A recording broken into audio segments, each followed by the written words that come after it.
আসসালামু আলাইকুম। আমি ডাক্তার মোহাম্মদ আল মামুন হোসেন, সহকারী অধ্যাপক, শিশু বিভাগ, ঢাকা মেডিকেল কলেজে কর্মরত আছি। আজকে আমি আপনাদের সাথে একটু কথা বলবো বাচ্চাদের রোগ প্রতিরোধ ক্ষমতা নিয়ে। যদি এমন হয়, ধরুন আপনার বাচ্চার অসুখই হলো না, বা আপনার বাচ্চার অসুস্থতা 70 বা 80% কমে গেল, তাহলে আপনার অনুভূতিটা কেমন হবে? হ্যাঁ, আমরা চাই আমাদের নবজাতক অসুস্থতার হাত থেকে বেঁচে থাকতে পারে, তাদের জন্য অসুখ না হয়। সেটা কিভাবে সম্ভব? সেটা একদম আপনার আমার হাতের নাগালের ভিতরে আছে। আপনি চাইলেই আপনার বাচ্চার অসুস্থতা 70-80% কমিয়ে ফেলতে পারেন। এটা আপনার নিজের মধ্যে, নিজের হাতে আছে। তবে আজকে মায়েদের বলবো কিভাবে এটা সম্ভব।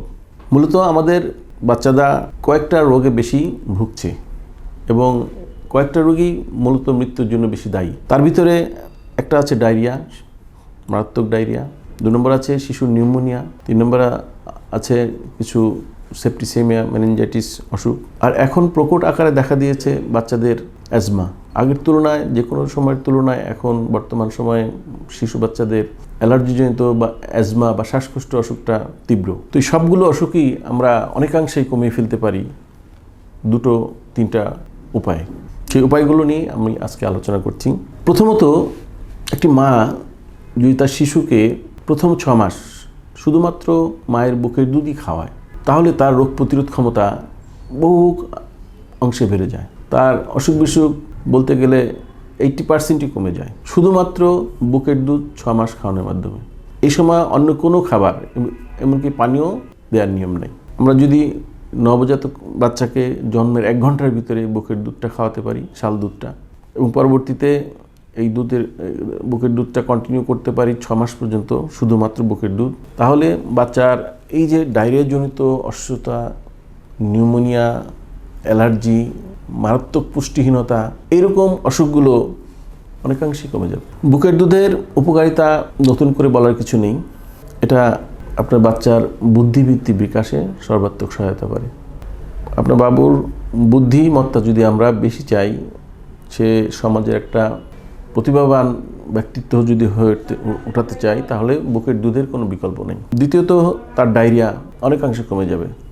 দেখা গেছে যে 2/3 ডায়রিয়া কমে যায় যদি শুধুমাত্র বুকের দুধ খাওয়াতে পারি আমরা। তেমনি নিউমোনিয়া, চর্মরোগ, অ্যালার্জি সবগুলোই অসুস্থতার কমে যায় বুকের দুধ খাওয়ালে।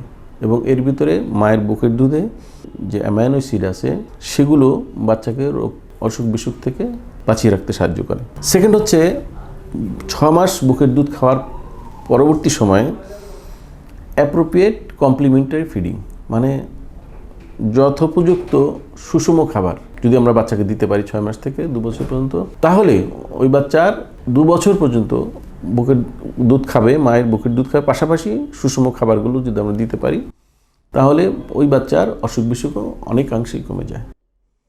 তো আমাদের বেশিরভাগ সময়ই এটা ভুল হয়ে যায় যে আমরা 6 মাস থেকে কি খাওয়াতে হবে এবং কি খাওয়াতে হবে না, এটা আমাদের মায়েরা অনেকাংশেই জানে না, অথবা জেনেও ভুল করে থাকে, বা আশেপাশের পরামর্শ, আশেপাশের মায়েদের বা আশেপাশের লোকের পরামর্শ মতো খাওয়াতে গিয়ে বিপদে পড়ে যায়।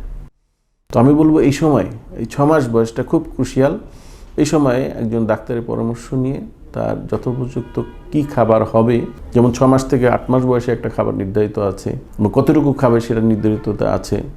এই সময় খিচুড়ি, পাকা কলা, ফলের রস, এই ধরনের খাবারগুলো বেশি প্রয়োজনীয়। তারপর 8 মাস থেকে 10 মাসের মধ্যে কিছু খাবার আছে, সেগুলো কিভাবে খাবে, এবং 10 মাসের পরবর্তী সময় প্রায় ম্যাক্সিমাম কী খাবার খেতে পারে সুষমভাবে, সেগুলো খেলে আশা করি আপনার বাচ্চা, আমার বাচ্চা, আমাদের বাচ্চা সুস্থ থাকবে। এবং এসব বাচ্চারা অনেকাংশেই তারা মেধাবী এবং সুন্দর সুস্থ মনের অধিকারী হয়ে থাকে। এইসব সুষম খাবার খাওয়ার ফলে ম্যাক্সিমাম বাচ্চাই তার সুস্বাস্থ্যের অধিকারী হয় এবং মেধাবী সম্পন্ন হয়। তো আমরা চেষ্টা করব আমাদের সকল বাচ্চাদেরকে, আমাদের সকল শিশুদেরকেই শুধুমাত্র বুকের দুধ 6 মাস পর্যন্ত খাওয়ানোর, এবং পরবর্তীতে বুকের দুধের পাশাপাশি 6 মাস থেকে প্রয়োজনীয় যথোপযুক্ত সুষম খাবার খাওয়ানোর জন্য। তাহলে আমাদের বাচ্চাগুলো সুস্থ থাকবে, সুন্দরভাবে বেড়ে উঠবে এবং অনেক অসুখ থেকে আমরা বাঁচিয়ে রাখতে পারবো। সবাইকে ধন্যবাদ আমার কথাগুলো শোনার জন্য। আসসালামু আলাইকুম।